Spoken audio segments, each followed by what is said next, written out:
Carlos Castanheira, Estranha Realidade. Continua os ensinamentos de Dom Juan sobre as plantas alucinógenas. Minha tentativa seguinte para ver ocorreu no dia 3 de setembro de 1969. Dom Juan me fez fumar 2 cachimbos da mistura. Os efeitos imediatos foram idênticos aos que já tinha experimentado nas tentativas anteriores. Lembro-me de que, quando meu corpo ficou completamente dormente, Dom Juan segurou pelo braço direito e me fez caminhar para o denso chaparral do deserto que existe por quilômetros em volta da casa dele. Não me lembro do que foi que eu ou Dom Juan fizemos depois de entrar no mato. Nem me lembro de quanto tempo caminhamos. Num dado momento descobri que estava sentado no topo de um morrinho. Dom Juan estava sentado ao meu lado esquerdo, encostado a mim. Eu não sentia, mas não podia vê-lo, podia vê-lo com o canto do olho. Tinha a impressão de que me estava falando, embora não conseguisse recordar as palavras. No entanto, eu sentia que sabia exatamente o que ele tinha dito, a despeito do fato de não me poder lembrar de uma memória clara. Tinha a impressão de que as palavras dele eram como vagões de um trem que se afastavam. As últimas palavras eram como um vagão quadrado. Sabia o que era aquela última palavra, mas não conseguia pronunciá-lo, nem pensar claramente a respeito. Era um estado semi-desperto, com uma imagem de sonho de um trem de palavras. Então, muito vagamente, ouvi a voz de Juan falando comigo. Agora você tem de olhar para mim. Falou, virando minha cabeça para ele. Repetiu a mesma coisa umas 3 ou 4 vezes. Olhei e vi logo o mesmo efeito luminoso que já tinha percebido 2 vezes ao olhar para o rosto dele. Era um movimento hipnótico, uma mudança de luz ondulante dentro de áreas fechadas. Não havia limites precisos para essas áreas, e no entanto a luz vacilante nunca extravasava, mas se movia dentro de limites invisíveis. Examinei o objeto brilhante diante de mim. Imediatamente ele começou a perder sua luminosidade e surgiam as feições conhecidas no rosto de Dom Juan. Ou melhor, elas se supuseram sobre o brilho evanescente. Eu devia estar focalizando meu olhar de novo. As feições de Dom Juan subiram e o brilho se intensificou. Eu tinha centralizado minha atenção numa área que devia ser o olho esquerdo dele. Reparei que ali o movimento da luminosidade não era contido. Percebi uma coisa que talvez se assemelhasse às explosões de fagulhas. As explosões eram ritmadas e chegavam a emitir uma coisa como partículas de luz que voavam com uma força aparente para mim e depois ecoavam como se fossem fibras de borracha.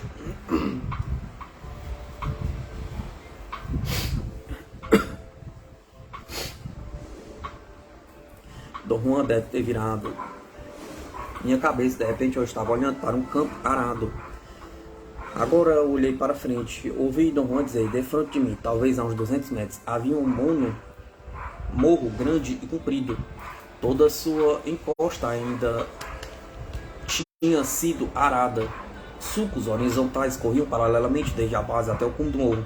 Reparei que no campo arado havia uma quantidade de pedrinhas e 3 pedras grandes que interrompiam as linhas dos sulcos. Havia um arbusto bem de frente de mim, que me impediam de observar os detalhes de uma garganta ou curso d'água no sopé do morro. De onde eu estava, a garganta parecia como um corte profundo, uma vegetação verde bem diferente do morro árido. O verde parecia ser de árvores que cresciam no fundo da garganta. Eu sentia a brisa soprando em meus olhos. Tinha uma sensação de paz e tranquilidade profundas. Não havia som de pássaros nem de insetos. Dom Juan tornou a falar comigo. Levei um minuto para entender o que ele dizia. Está vendo um homem naquele campo? Perguntava ele. Queria dizer que não havia homem algum no campo, mas não conseguia articular as palavras.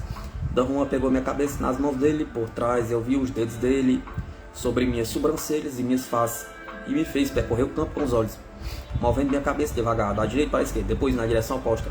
Examine todos os detalhes, sua vida pode depender disso. Eu o ouvi dizer repentinamente. Fez-me girar a cabeça 4 vezes pelo horizonte visual de 180 graus diante de mim.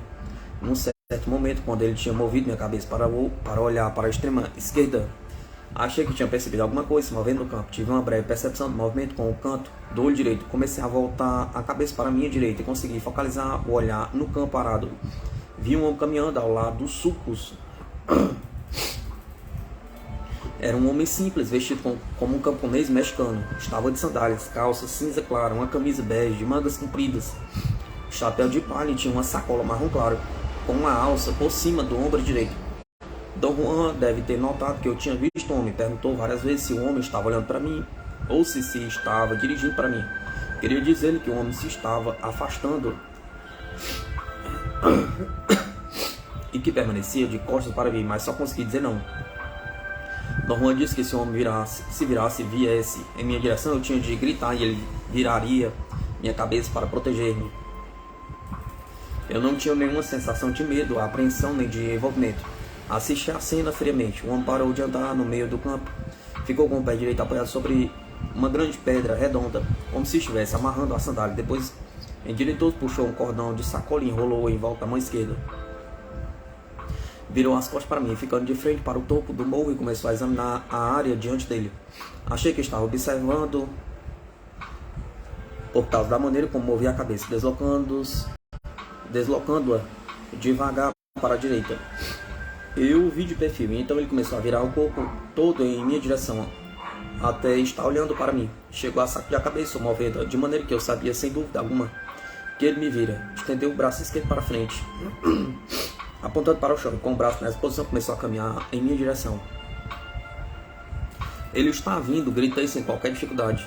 Don Juan deve ter virado minha cabeça, pois em seguida eu estava olhando para o chaparral. Disse-me para não lixar os olhos, mas só olhar de leve para as coisas. Falou que ia ficar um pouco na minha frente e depois caminhar para mim, e que eu tinha de olhá-lo fixamente até ver seu fulgor. Vi Don Juan se dirigindo para um ponto a talvez uns 20 metros de distância. Andava com tanta rapidez e agilidade que eu mal podia acreditar que fosse ele. Virou-se e mandou que eu olhasse fixamente para ele. O rosto dele estava brilhando, parecia uma mancha de luz. Esta parecia derramar-se pelo peito dele, quase até o meio do corpo. Era como se eu estivesse olhando para uma luz através de minhas pálpebras semicerradas.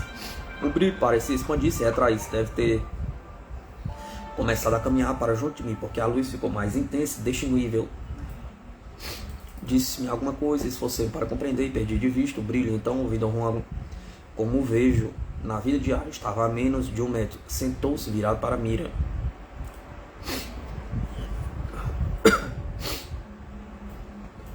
Quando focalizei minha atenção no rosto dele, comecei a perceber um vago brilho. Então era como se seu rosto estivesse cruzado por finos raios de luz. O rosto de Don Juan parecia que estava sendo atingido pelo reflexo de espelhinhos. À medida que a luz ficava mais intensa, o semblante perdeu seus contornos e passou novamente a ser um objeto brilhante e amorfo. Tornei a perceber o efeito de explosões palpitantes de luz emanando de uma área que devia ser seu olho esquerdo. Não focalizei minha atenção ali, mas propositadamente olhei para uma área adjacente que supus ser o olho direito. Percebi algo, um poço de luz claro transparente. Era uma luz líquida.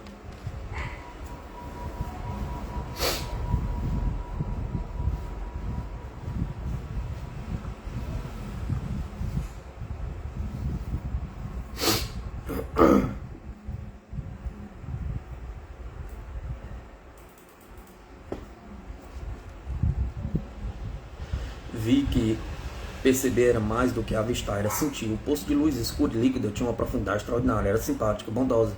A luz que emanava dele não explodia, mas girava lentamente para dentro, criando reflexos maravilhosos. O brilho tinha uma maneira muito delicada e linda de me tocar, alcançando-me o que me dava uma sensação singular. Vi um anel simétrico de pontos de luz brilhante que se escondia ritmicamente no plano vertical da área luminosa. O anel se escondia para cobrir quase toda a superfície luminosa, depois contrair-se para formar um ponto de luz no meio do poço brilhante. Vi um anel se expandindo e contraindo várias vezes. Depois, propositadamente, recuei sem desviar os olhos e consegui ver os dois olhos. Distingui o ritmo dos dois tipos de explosões de luz. O olho esquerdo emitia dardos de luz que chegavam a saltar do plano vertical, enquanto o olho direito emitia dardos que se irradiavam sem ressaltar. O ritmo dos dois olhos era alternado, a luz do olho esquerdo explodindo para fora, enquanto os raios de luz irradiante do olho direito se contraíam e giravam para dentro. Depois a luz do olho direito estendeu-se para cobrir toda a superfície brilhante, enquanto a luz que explodia do olho esquerdo recuava.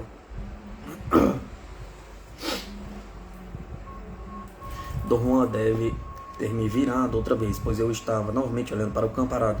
Ouviu dizer que para eu vigiar um homem. Este estava de pé junto de uma pedra, olhando para mim. Eu não podia distinguir as feições dele. Seu chapéu cobria a maior parte do rosto. Depois de um momento, meteu a sacola debaixo do braço direito e começou a se afastar da minha direita, para a minha direita. Andou quase até o fim da área arada, mudou de direção e deu um passo para a garganta. Então perdi o controle de minha focalização e ele desapareceu, bem como toda a paisagem. A imagem dos arbustos do deserto se superpôs a ela. Não me lembro como foi que voltei à casa de Dom Juan, nem me recordo do que foi que ele fez para me fazer voltar. Quando acordei, estava deitado na minha esteira no quarto de Dom Juan. Veio para o meu lado e me ajudou a levantar. Eu estava tonto e enjoado. Dom Juan, de maneira muito rápida e eficiente, arrastou-me para o mato ao lado da casa dele. Eu vomitei e ele riu. Depois senti-me melhor. Olhei para o relógio, eram 11 horas da noite. Tornei a dormir a 1 hora da tarde do dia seguinte. Achei que estava no meu normal. Dom Juan ficou perguntando como eu me estava sentindo. Tinha a impressão de estar distraído. Não me conseguia concentrar. Dei umas voltas ao redor da casa, vigiado de perto por Dom Juan. Ficou seguindo-me. Achei que não havia nada para fazer e voltei a dormir. Acordei de tardinha, sentindo-me muito melhor. Eu encontrei muitas folhas amassadas em volta de mim. De fato, quando acordei, estava deitado de bruços em cima de um monte de folhas. O cheiro delas era muito forte. Lembro-me de ter sentido o cheiro antes de despertar completamente. Fui até os fundos da casa. Encontrei Dom Juan sentado junto da vala de irrigação. Quando me viu chegando, fez um gesto desesperado para eu parar e voltar para casa.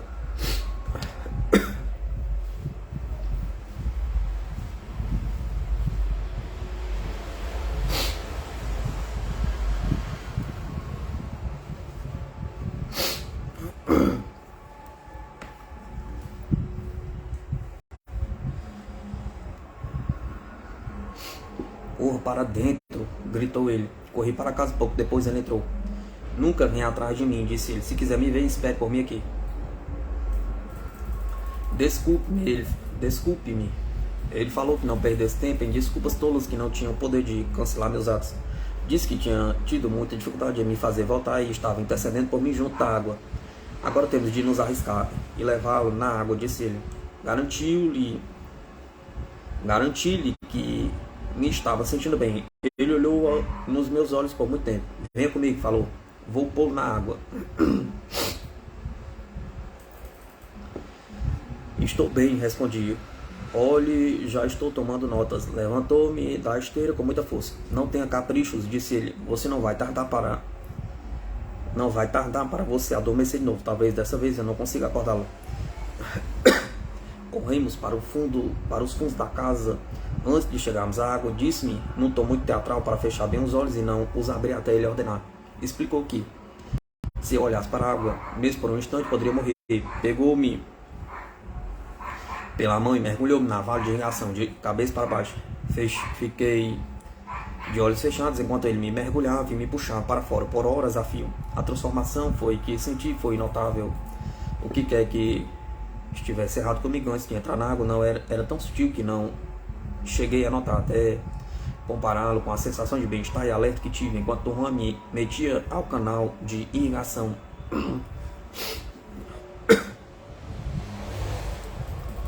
A água entrou em meu nariz e comecei a espirrar. Dom Juan me puxou para fora e me levou, ainda de olhos fechados, para dentro de casa. Fez-me trocar de roupa e depois me levou para o quarto dele. Mandou que eu sentasse em minha esteira, arrumou a direção de meu corpo e depois me disse para abrir os olhos. Eu os abri e o que vi me fez recuar e agarrar a perna dele. Tive um momento de uma tremenda confusão. Dom Juan bateu com os nós dos dedos em cima da minha cabeça. Foi um golpe rápido, nem forte nem doloroso, mas de alguma maneira chocante.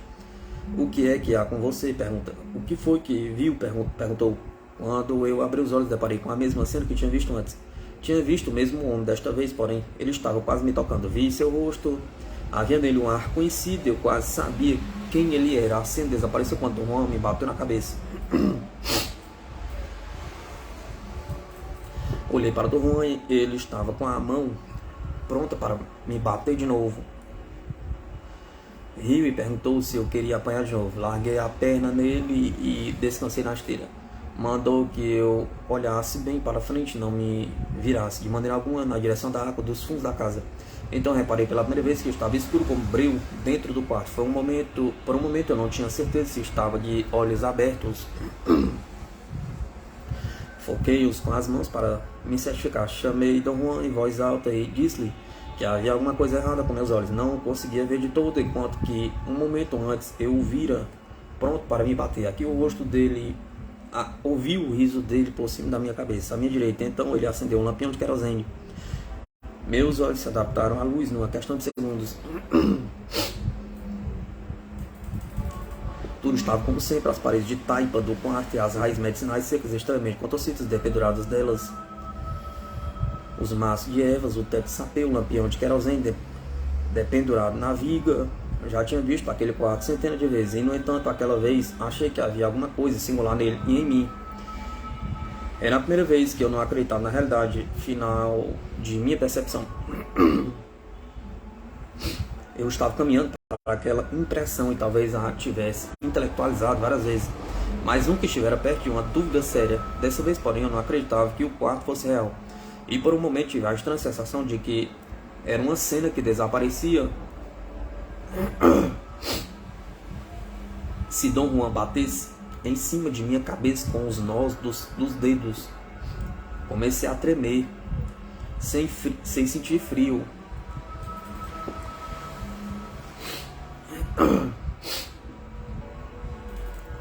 Espasmos nervosos corriam por minha espinha. Minha cabeça estava pesada, especialmente na área bem acima do meu pescoço. Queixei-me de que não me estava sentindo bem. Contei a ele o que tinha visto. Riu de mim, dizendo que sucumbir ao medo era um capricho miserável.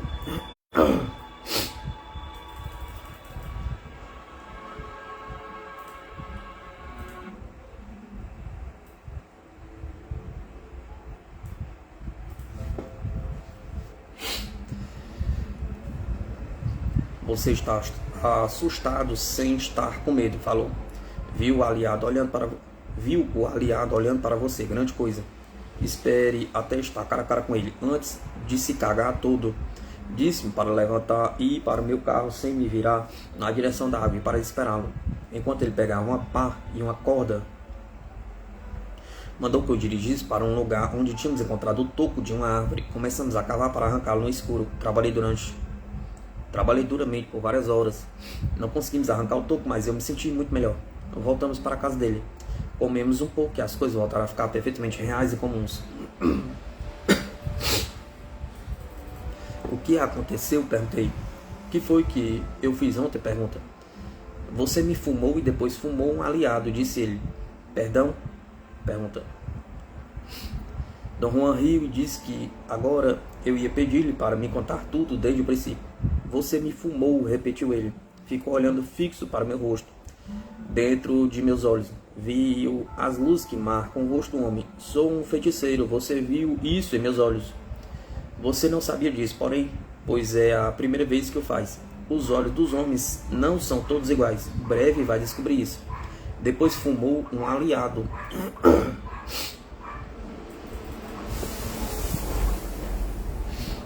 Quer dizer, um homem do campo? O homem no campo? Pergunta. Não era um homem, era um aliado chamando. Para onde ele foi? Pergunta. Onde estávamos quando eu vi o homem? Quero dizer, aquele aliado? Pergunta. Dom Juan fez um gesto com o queixo, apontando para uma área em frente à casa dele. Disse que me tinham levado para o topo de um morrinho. Falei que a paisagem que eu tinha visto não tinha nada a ver com o chaparral do deserto em volta da casa dele. E ele respondeu que o aliado que me tinha chamado não era das vizinhanças. De onde ele é? Pergunta. Levá-lo ele lá muito em breve. Qual é o significado de minha visão? Pergunta. Você estava aprendendo a ver, só isso, mas agora está a ponto de perder a calça, porque está se mimando. Está se mimando. Entregou-se a seu susto. Talvez deva descrever tudo o que viu.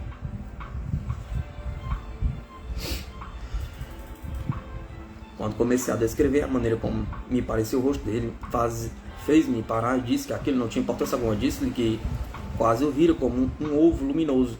Ele disse que quase não bastava e que para ver eu ia ter muito trabalho e gastar muito tempo. Estava interessado na cena do campo arado e em todos os detalhes que eu pudesse lembrar-me sobre o homem. Aquele aliado estava lhe chamando. Fiz você mexer a cabeça quando ele se aproximou, não porque eu estivesse pondo em perigo, mas porque é melhor esperar. Você não está com pressa. Um guerreiro nunca fica à toa e nunca tem pressa. Encontrar um aliado sem estar preparado é como atacar o leão com seus peidos. Gostei da metáfora. Tivemos um bom momento de riso. O que teria acontecido se você não tivesse mexido minha cabeça? Pergunta. Você teria tido de mexê-lo sozinho. E se não fizesse? Pergunta. O aliado teria chegado perto de você e o assustado deveras. Se você estivesse sozinho, poderia tê-lo matado. Não é aconselhável para você ficar sozinho nas montanhas ou no deserto até poder defender-se. Um aliado poderia encontrá-lo sozinho ali e fazer picadinho de você. Qual é o significado dos atos que ele praticou? Pergunta. Olhar para você significa que ele estava dando as boas-vindas. Mostrou-lhe que você precisa de um pegador de espíritos e uma sacola, mas não dessa área. A sacola dele era de outra região do país. Você tem 3 obstáculos em seu caminho que o fazem parar. Eram as pedras. E positivamente terá seus melhores poderes nas gargantas e ravinas. O aliado lhe apontou a ravina. O rosto da cena destinava-se a ajudá-lo a localizar o lugar exato onde encontrar o aliado. Agora sei onde fica esse lugar. Vou levá-lo lá muito em breve.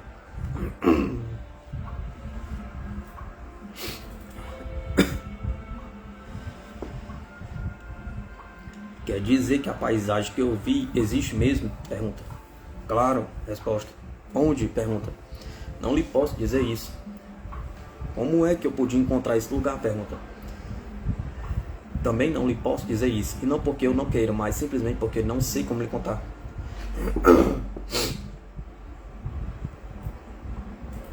Eu queria saber o significado de ver a mesma paisagem quando estava no quarto dele. Dom Juan riu e me imitou, agarrando a perna dele.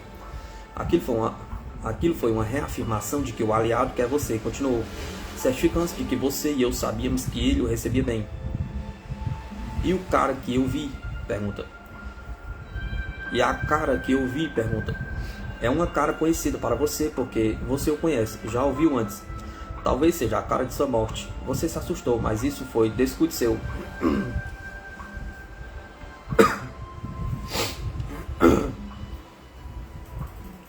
Ele o estava esperando e quando apareceu você sucumbiu ao susto.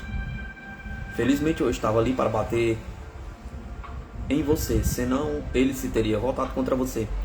O que não seria mais que natural. Para encontrar um aliado, o homem tem de ser um guerreiro imaculado, senão o aliado pode voltar-se contra ele e destruí-lo.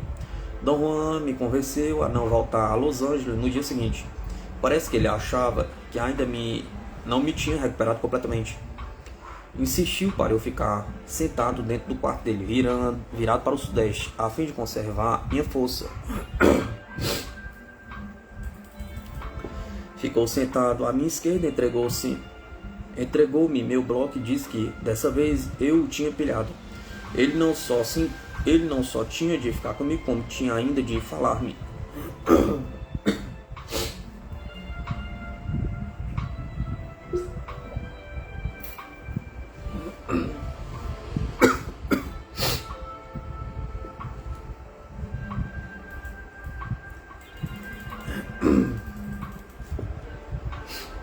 Tenho de levar a água de novo no crepúsculo, disse ele. Você ainda não está bem sólido e não deve ficar sozinho hoje. Vou acompanhá-la a manhã toda. De tarde estará melhor. Os cuidados dele me deixaram apreensivo. O que é que há comigo? Perguntei. Tocou no aliado, respondeu. O que quer dizer com isso? Pergunta. Não devemos falar de aliados hoje. Vamos falar de outra coisa. Eu não queria realmente falar de todo. Estava começando a me sentir angustiado e agitado. Dom Juan parece que achava a situação completamente cômica, riu muito. Não me veio dizer que, no momento em que você devia falar, vai ficar sem assunto, disse ele, os olhos brilhando com uma malícia. O estado de espírito dele era muito calmante. No momento só havia um assunto que me interessava, o aliado. O rosto dele era muito conhecido. Não era como se eu o conhecesse ou o tivesse visto antes. Era outra coisa. Cada vez que eu começava a pensar em seu rosto, minha mente sofria um bombardeio de outros pensamentos, como se uma parte de mim soubesse do segredo, mas não permitisse que o rosto de mim se aproximasse. A sensação do rosto do aliado seria conhecido. Ser conhecido era tão estranho que me forçara a um estado de melancolia mórbida. Dom Juan dissera que podia ter sido a cara da minha morte. Acho que essas palavras é que me intrigavam. Eu queria desesperadamente perguntar a respeito e tinha a impressão exato de que Dom Juan estava fugindo a isso. Respirei fundo umas 2 vezes e fiz uma pergunta abruptamente. O que é a morte, Dom Juan? Perguntei. Respondeu. Não sei, respondeu sorrindo. Quer dizer, como é que você poderia descrever a morte? Pergunta. Preciso de sua opinião. Creio que todo mundo tem opinião definida sobre a morte. Não sei do que está falando, respondeu. Eu estava com o Tibetan Book of the Dead, livro dos mortos do Tibete, na mala do carro. Ocorreu-me usá-lo como tema da conversa, desde que tratava da morte. Falei que ia lê-lo para ele e comecei a levantar-me. Fez-me sentar e sair para buscar o livro.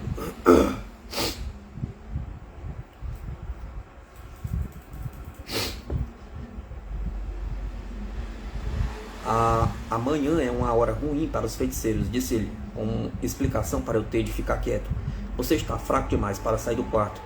Aqui dentro está protegido. Se fosse andar por aí agora, o provável é que teria um desastre horrível.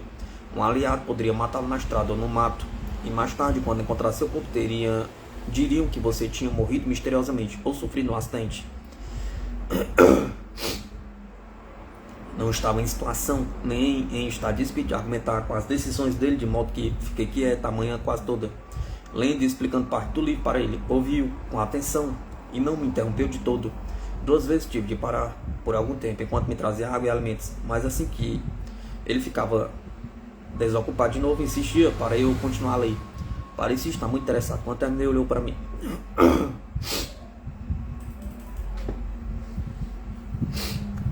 Não entendo porque essa gente fala da morte como se ela fosse igual à vida, comentou baixinho. Talvez seja assim que eles a entendem. Você acha que os tibetanos veem? Pergunta. Duvido. Quando o homem aprende a ver, não prevalece nenhuma única coisa que ele conheça. Nenhuma única. Se os tibetanos soubessem ver, eles saberiam logo que a única coisa... Eles saberiam logo que nenhuma única coisa continuaria a mesma. Uma vez que vemos, nada é conhecido, nada continua como quando não víamos. Talvez não ver não seja o mesmo para todos. É verdade, não é o mesmo. Não bastante isso, não quer dizer que os significados da vida prevaleçam. Quando a gente aprende a ver, nenhuma única coisa é a mesma.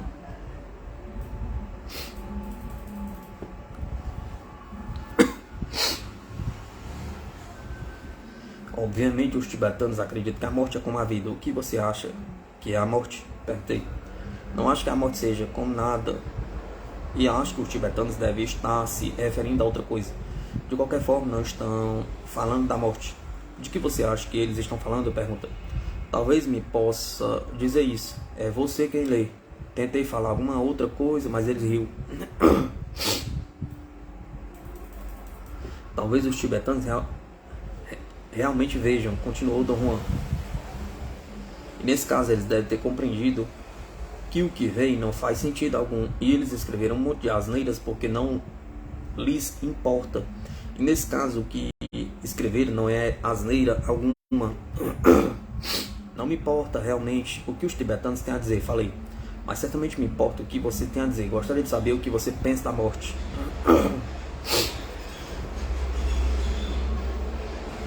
Olhou para mim por um instante, riu, abriu os olhos e ergueu as sobrancelhas num gesto cômico de surpresa. A morte é um turbilhão, disse ele. A morte é o rosto de um aliado. A morte é uma nuvem brilhante no horizonte. A morte é o sussurro de Mescalita em seus ouvidos. A morte é a boca desdentada do guarda. A morte é Genaro sentado na cabeça. A morte sou eu falando. A morte é você e seu bloco de notas. A morte é nada, nada. Está aqui, no entanto, não está nada aqui. Dom Juan tornou a rir muito alegre. O riso dele era como uma canção, tinha uma espécie de ritmo dançante. Não faço sentido, hein? Não faço sentido, hein? Continuou Dom Juan. Não lhe posso dizer o que é a morte. Mas talvez pudesse fazer-lhe sobre sua própria morte. Mas talvez pudesse falar-lhe sobre sua própria morte. Não há meio de saber como será ao certo, mas posso dizer-lhe como poderá ser.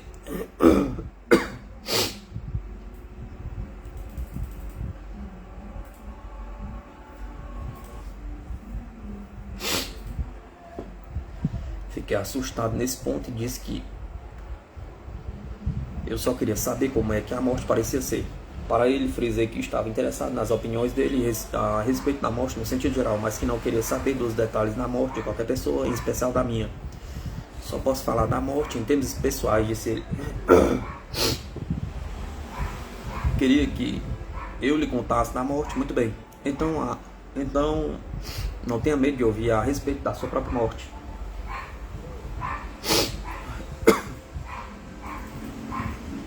Confessei que eu estava muito nervoso para falar sobre isso. Disse que queria falar da morte em geral, como ele mesmo já falara quando me contou que, no momento da morte do filho dele, Eulália, a vida e a morte se misturaram numa névoa de cristais. Diz-lhe que a vida do meu filho se expandiu na ocasião de sua morte. Pessoal, falou Dom Juan, eu não estava falando da morte em geral, e sim da morte do meu filho. A morte, seja o que for, faz a vida dele expandir-se.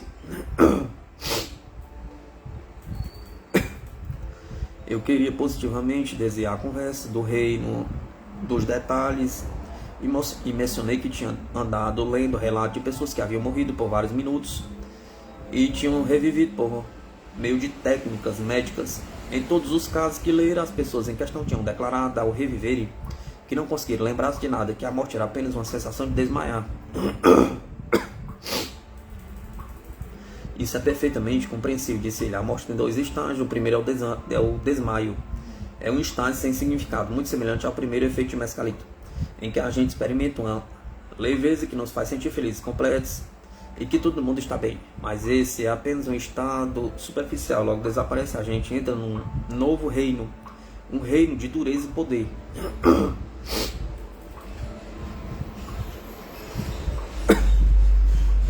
Esse segundo estágio é o verdadeiro encontro com Mescalito. A morte é muito como isso. O primeiro estágio é um desmaio superficial, o segundo, porém, é o verdadeiro, onde a pessoa encontra a morte. É um breve momento depois do primeiro desmaio, em que descobrimos de algum modo somos nós mesmos de novo. É então que a morte se choca contra nós numa fúria muda até dissolver nossas vidas no nada.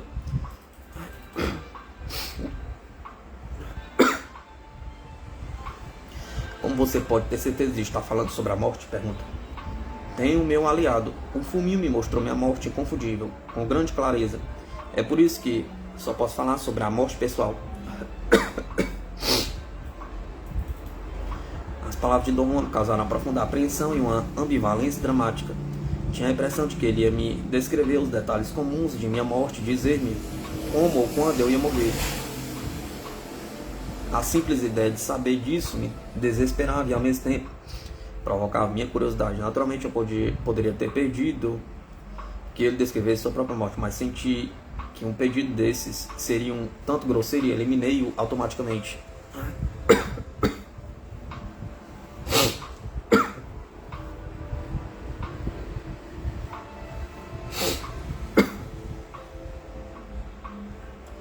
Dom Juan parecia estar se divertindo com meu conflito, o corpo dele estremecia de tanto rir.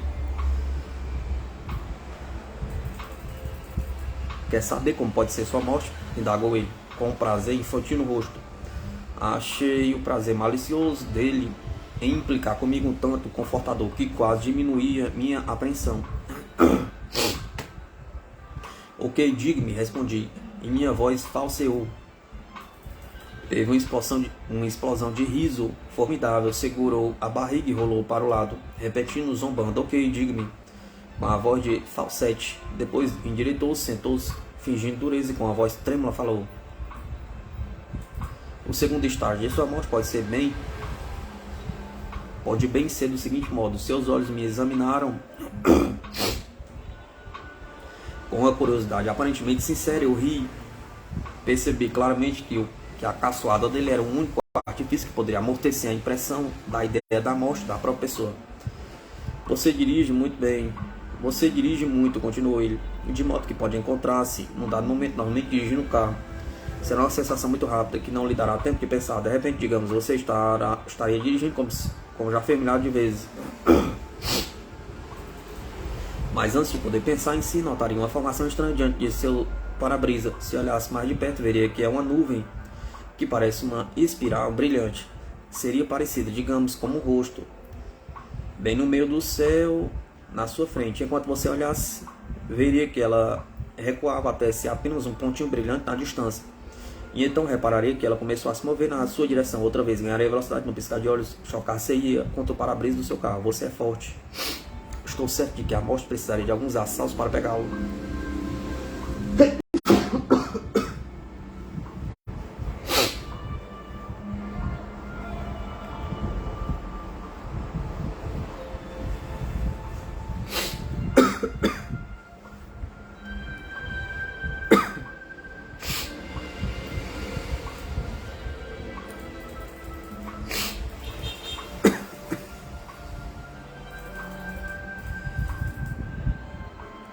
Essa altura, já saberia onde estava e o que lhe estava acontecendo. O rosto recuaria de novo para uma posição no horizontal, ganharia velocidade e se chocaria contra você.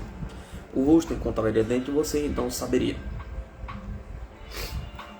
Teria sempre sido o rosto do aliado, ou eu falando, ou você tomando notas. O tempo todo a morte não era nada, era um pontinho nas folhas de seu caderno. E no entanto entraria dentro de você com uma força incontrolável e faria você expandir-se, achatá-lo-ia e o estenderia sobre o céu e a terra e além. E você seria como uma névoa de cristalzinhos se movendo e sumindo. Fiquei muito impressionado com a descrição de minha morte. Esperava ouvir coisa muito diferente. Durante algum tempo não consegui dizer nada. A morte entra pela barriga, continuou ele, bem pela brecha da vontade.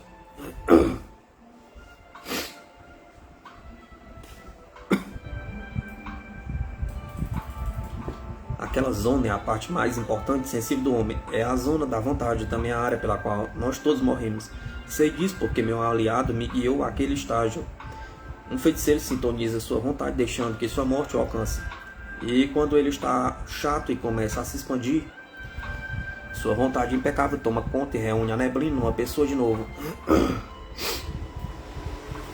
Dom Juan fez um gesto estranho, abriu as mãos como dois leques, levantou-se ao nível de seus cotovelos, virou-se até os dedos tocarem seus lados e depois juntou-as de novo devagar no centro de seu corpo, sobre o umbigo.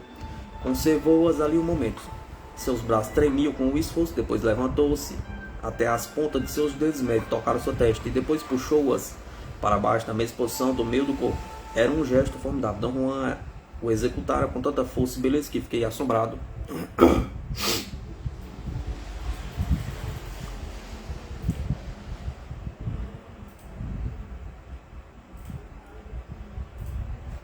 vontade que junta um feiticeiro, disse ele.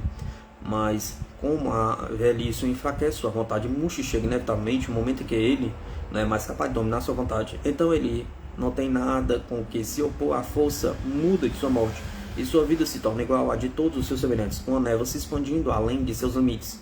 Dom Juan olhou para mim e levantou-se. Eu estava tremendo. Já pode ir ao mato, disse ele. Já é de tarde. Eu precisava ir, mas não ousava. Talvez me sentisse mais nervoso do que com medo, porém não estava mais apreensivo pelo aliado. Dom Juan disse que não importava o que eu sentisse, contanto que eu estivesse sólido. Assegurou-me de que eu estava numa forma perfeita e que podia ir em segurança ao mato, contanto que não me aproximasse da água. Isso é outro assunto, disse ele. Tenho de levá-lo mais uma vez, de modo que não se aproxime da água. Depois quis que eu o levasse de carro à cidade vizinha. Falei que dirigir seria uma mudança salutar para mim, pois ainda estava abalado. A ideia de que um feiticeiro chegava a brincar com sua morte me era muito revoltante. Ser um feiticeiro é um fardo tremendo, comentou, num tom tranquilizante. Já lhe disse que é muito melhor aprender a ver. Um homem que vê é tudo. Em comparação, o feiticeiro é uma criatura triste. O que é a feitiçaria, Dom Juan? Perguntei.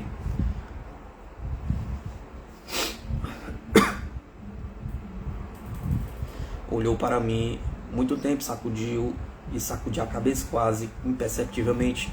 A feitiçaria é aplicar a vontade a uma chave mestra, explicou. A feitiçaria é a interferência. Um feiticeiro procura e encontra a chave mestra de tudo o que ele quer afetar e depois aplica sua vontade a isso. Um feiticeiro não tem de ver para ser feiticeiro. Só precisa saber usar a sua vontade. Pedi-lhe para explicar o que queria dizer por chave mestra. Ele pensou um pouco e depois disse que sabia o que era meu carro. Obviamente é uma máquina, disse eu. Quero dizer, seu carro são as velas. Essa é a chave mestra para mim. Posso aplicar a minha vontade nelas e seu carro não funcionará. Dom Juan entrou em meu carro e sentou-se. Mandou que eu fizesse o mesmo. Repare no que faço, disse ele. Sou um corvo, por isso primeiro afrouxo minhas pernas. Estremeceu o corpo todo, seus movimentos me lembravam um pardal molhado, as penas numa pocinha. Ele baixou a cabeça como um pássaro, mergulhando o bico na água. Isso está bom mesmo, falou e começou a rir. Seu riso era estranho, tinha um efeito hipnótico muito especial sobre mim. Lembrei-me de já o ter ouvido rir assim muitas vezes antes. Talvez o motivo porque eu nunca reparara bem naquilo é que ele nunca ria assim muito tempo, na minha presença. Um corvo em seguida afrouxa o pescoço, disse ele, e começou a torcer o pescoço e esfregar a cara nos ombros. Depois olha para o mundo com um dos olhos, depois com o outro.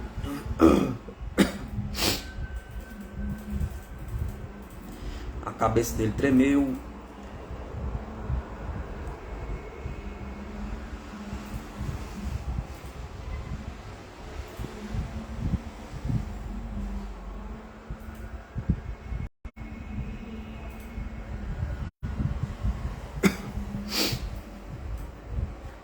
A cabeça dele tremeu enquanto ele supostamente mudava sua visão do mundo de um olho para o outro. O tom de seu riso ficou mais agudo e tinha a impressão absurda de que ele ia virar corvo diante de meus olhos. Queria rir daquilo, mas estava quase paralisado. Cheguei a sentir uma força envolvente em meu derredor. Não estava com medo, nem tonto, nem com sono. Minhas faculdades estavam normais. Ao que eu soubesse. Agora ligue seu carro, disse Dom Juan. Liguei o carro automaticamente, pisei no acelerador, o motor de arranque começou a girar e sem ligar a máquina. O riso de Dom Juan era um carcarejar baixinho e ritmado. Tentei de novo e depois outra vez. Passei talvez 10 minutos virando o arranque de meu carro. Dom Juan carcarejava o tempo todo, então desisti e fiquei ali sentado com a cabeça pesada. Ele parou de rir e me examinou, e então eu soube que seu riso me pusera numa espécie de transe hipnótico. Embora eu tivesse plena consciência do que se estava passando, senti que não era o mesmo. Durante o tempo em que não conseguia fazer o carro pegar, estava muito dócil, quase dormente. Era como se Dom Juan estivesse não só fazendo alguma coisa ao carro, como a mim também. Quando parou de carcarejar, convenci-me de que o feitiço tinha acabado e impetuosamente tomei a ligar o carro. Tinha a certeza de que Dom Juan só me tinha hipnotizado com seu riso e me fizera crer que eu não conseguia fazer pegar o carro. Com o canto do olho, vi que ele estava olhando para mim, curioso, enquanto eu girava o motor de arranque e acelerava furiosamente. Dom Juan bateu de leve em mim e disse que a fúria me deixara sólido e que talvez eu não teria de ser novamente levado na água. Quanto mais furioso eu ficasse, mais depressa me recuperaria de meu encontro com um aliado. Não fique constrangido, ouvi Dom Juan dizer, chute no carro. Dei sua gargalhada comum de todo dia, e eu me senti ridículo e encabulado. Depois de algum tempo, Dom Juan disse que tinha liberado o carro. Ele pegou